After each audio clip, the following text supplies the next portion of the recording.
रामनाथ मंदिर की महंत और यूपी के मुख्यमंत्री भगवाधारी योगी आदित्यनाथ भगवान राम के कितने बड़े भक्त हैं, ये बात तो आप जानते ही हैं। उन्हीं की देखरेख में अयोध्या में जहां भव्य राम मंदिर का निर्माण हो रहा है, तो ये योगी आदित्यनाथ ही थे जिन्होंने अयोध्या में दीपोत्सव की शुरुआत की।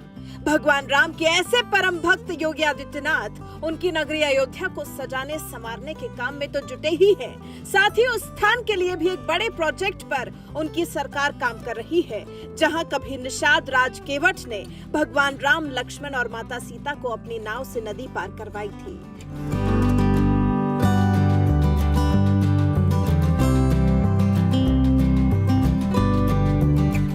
दरअसल सूबे के मुखिया योगी आदित्यनाथ दशहरे के दिन यानी 5 अक्टूबर को अपनी कर्मस्थली गोरखपुर में थे और इसी दिन भारत में पहली बार राष्ट्रीय डॉल्फिन दिवस मनाया गया। इस खास मौके पर सीएम योगी आदित्यनाथ ने अपने यूपी में गांगेय डॉल्फिन के संरक्षण के बारे में जब जिक्र छेड़ा, तो इस दौरान उन्हें भगवान राम की मदद करने वाले निषाद राज की याद भी आई, क्योंकि प्रयागराज जिले के जिस श्रृंगवेरपुर में निषाद राज के कहने पर केवट ने भगवान राम को नाव से नदी पार करवाई थी, उसी श्रृंगवेरपुर इलाके के गंगा क्षेत्र में योगी सरकार गांगेय डॉल्फिन का संरक्षण करवा रही है। सीएम योगी ने बताया, यहाँ निषाद राज ने भगवान श्री राम को अपनी नैया से गंगा पार करवाई थी। उस क्षेत्र को हम लोगों ने गांगेय डॉल्फिन के संरक्षण के लिए घोषित किया है। प्रदेश में डॉल्फिन संरक्षण के लिए भी हम लोगों ने उस क्षेत्र को चुना है जहां पर निषाद राज ने भगवान राम को अपनी नैया से गंगा पार करवाई थी। वो क्षेत्र हमारा गांगेय डॉल्फिन के संरक्षण के लिए हम लोगों ने संरक्षित घोषित किया है। मैं विगत वर्ष जब काशी में था, इसी सीजन में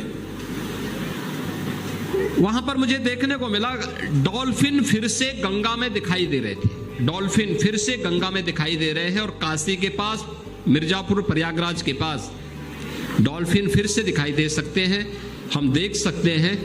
और मैं इस बात के लिए आश्वस्त करता हूं कि डॉल्फिन के संरक्षण के लिए जो कदम बढ़ाए गए हैं ये अभिनंदनीय है। हमें इस दिशा में और भी अच्छे प्रयास करने चाहिए।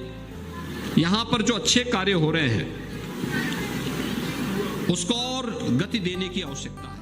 जिस क्षेत्र का सीएम योगी अपने भाषण में जिक्र कर रहे हैं, आपको बता दें, वो क्षेत्र श्रृंगवेरपुर प्रयागराज जिले से करीब 20 से 22 किलोमीटर पहले पड़ता है, जहां उस वक्त निषाद राज गुह का राज्य था।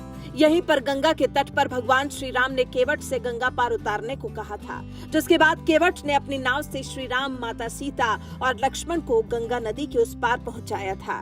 श्रृंगवेरपुर को वर्तमान में सिंगरौर कहा जाता है, जो फिलहाल लखनऊ रोड पर स्थित है। यह आज भी प्रयागराज के आसपास के प्रमुख भ्रमण स्थलों में से एक है। रामायण महाकाव्य में भी स्थान का जिक्र किया गया है। रामायण में उल्लेख है कि भगवान राम, पत्नी सीता और उनके भाई लक्ष्मण निर्वासन पर इस गांव में एक रात तक रहे।